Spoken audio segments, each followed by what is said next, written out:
नमस्कार, सत श्री अकाल, आदाब। चलिए शुरू करते हैं आज की कहानी। महात्मा गांधी पार्ट 2।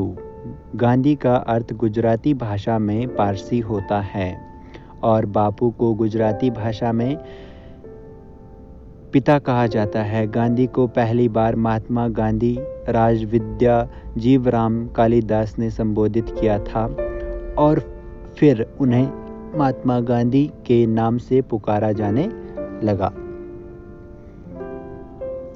सुभाष चंद्र बोस ने आज़ाद हिंद फौज के सैनिकों के लिए उनका आशीर्वाद और शुभकामनाओं के लिए रंगून रेडियो से उन्हें राष्ट्रपिता कहकर पुकारा था। तो इस प्रकार महात्मा गांधी अलग अलग लोगों द्वारा अनेक नाम दिए गए थे। महात्मा गांधी ने अपनी मिडिल की पढ़ाई पोरबंदर से प्राप्त की और 1876 में उनका परिवार राजकोट आ गया, जहां से 1881 में उन्होंने अपने हाई स्कूल की परीक्षा को पास किया।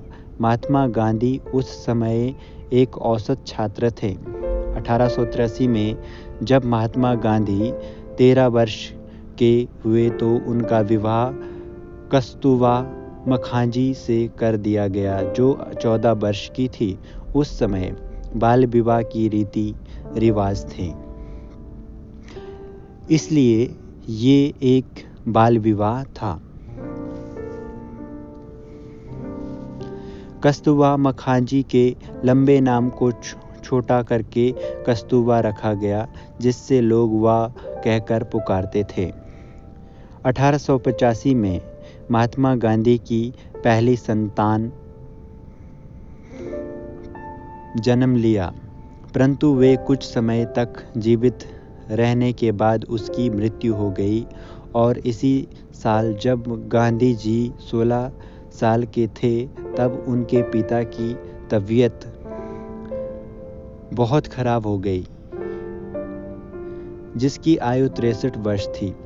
उस समय गांधी जी हमेशा उनके साथ रहते थे, परंतु एक दिन कुछ समय के लिए शरीर को राहत देने के लिए शयन कक्ष पहुंचे, जहां उनकी शारीरिक अभिलाषाएं जागृत हुई और उन्होंने अपनी पत्नी कस्तूरबा के साथ प्रेम संबंध बनाए, जिसके कुछ समय बाद उन्हें पता लगा कि उनके पिता की मृत्यु हो गई है, जिससे गांधी जी को अपराध की तरह लगा। इस घटना से महात्मा गांधी ब्रह्मचर्य की ओर मुड़ने लगे थे। इस साल 1885 में गांधी जी को 2 बड़े दुखों का सामना करना पड़ा। एक उनकी पहली संतान और दूसरे उनके पिताजी का देहांत। और कहानी पार्ट 3 में सुनाई जाएगी। पुनः मुलाकात होगी नई कहानी के साथ। तब तक के लिए आप अपना ख्याल रखिएगा।